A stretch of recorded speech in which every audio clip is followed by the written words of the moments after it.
जय संविधान, जय सनातन। आज संविधान दिवस के शुभ अवसर पर देशवासियों को हार्दिक शुभकामनाएं। आज 26 नवंबर है। हमारे देश का संविधान 26 नवंबर 1949 को बनकर तैयार हो गया था। संविधान को बनाने में 2 वर्ष 11 महीने और 18 दिन की अवधि लगी।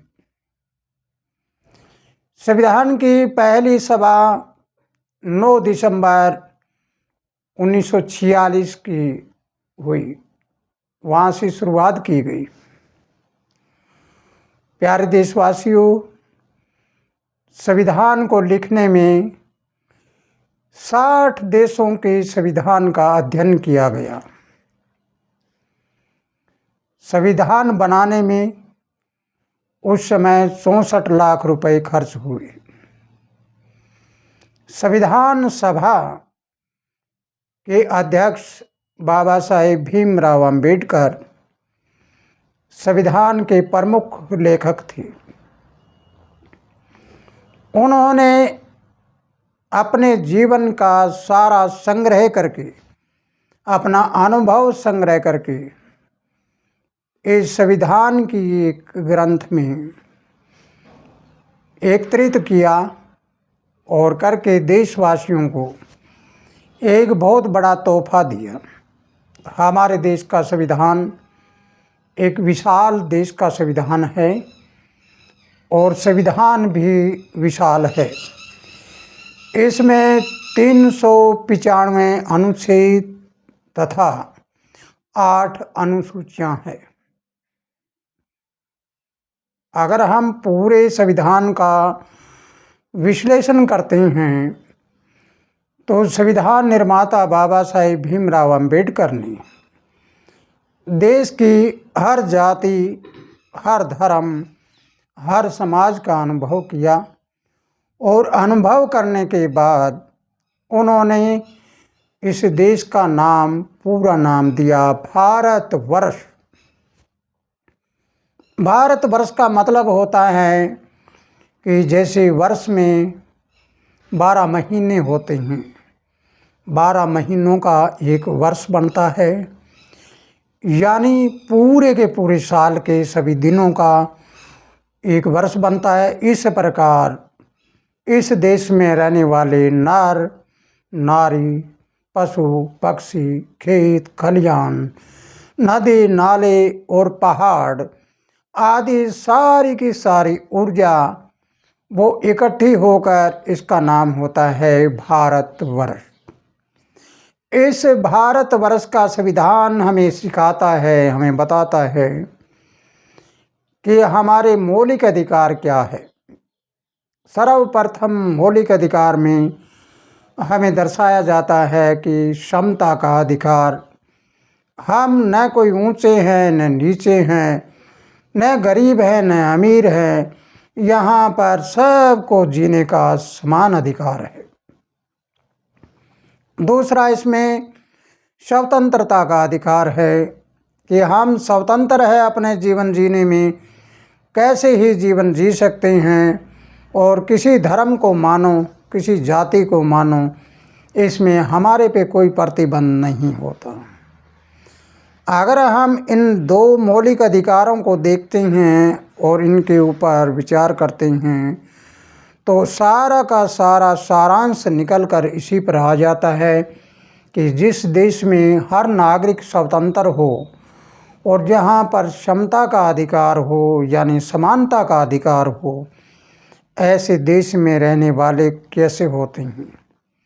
लेकिन आज संविधान दिवस पर आप सभी को ये भी बताना चाहूँगा कि हमारे देश का संविधान 26 जनवरी 1950 को लागू हुआ, यानी बनकर तैयार हुआ था 26 नवंबर 1949 को और ये लागू किया गया 26 जनवरी 1950 को। इसको लागू करने पर 26 जनवरी को क्यों अपनाया गया, इसमें ये एक विशाल सोच थी। अंग्रेजी भाषा में 26 अक्षर होते हैं और ये पहला महीना भी अंग्रेज़ों का था, यानी ये ईस्वी थी।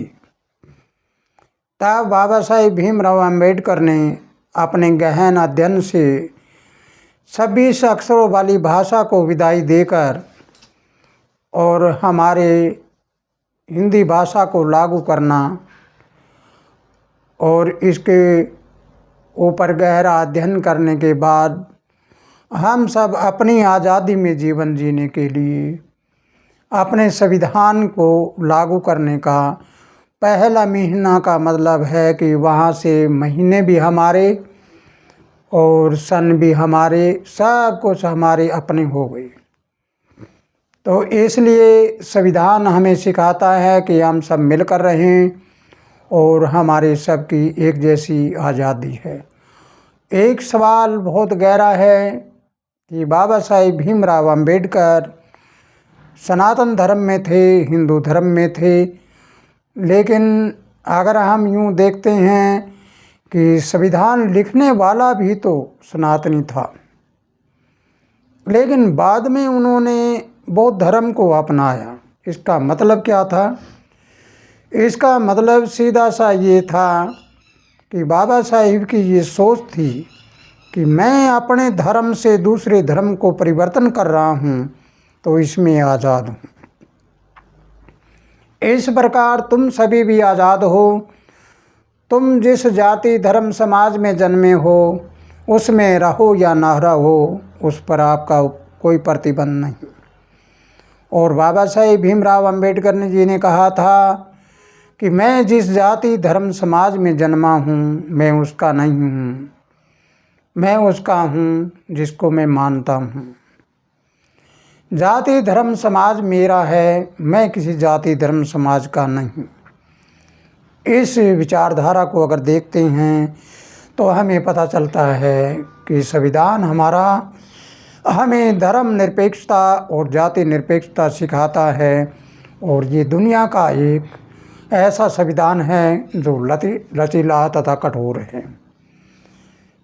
कठोर इसलिए है कि संविधान को कोई तोड़ नहीं सकता। लचीला इसलिए है कि इसमें हम बदलाव कर सकते हैं, किसी धारा में बदलाव कर सकते हैं, अमेंडमेंट कर सकते हैं। इसी के साथ आज बाबा साहेब भीमराव अम्बेडकर को श्रद्धांजलि देते हुए, बाबा साहेब भीमराव अम्बेडकर का धन्यवाद करते हुए, उनके जीवन पर प्रकाश डालते हुए और संविधान की जय बोलते हुए सभी देशवासियों से ये प्रार्थना करता हूँ कि आप संविधान के नियम पर चलिए और अपने मौलिक अधिकारों का प्रयोग करिए ताकि बाबा साहेब की आत्मा को शांति मिले और उन्हें ये भी हो कि उनके द्वारा लिखा गया संविधान आज देशवासी बरत रहे हैं और उनके ऊपर चल रहे हैं। इसी के साथ जय संविधान, जय सनातन, जय हमारा देश, भारत माता की जय।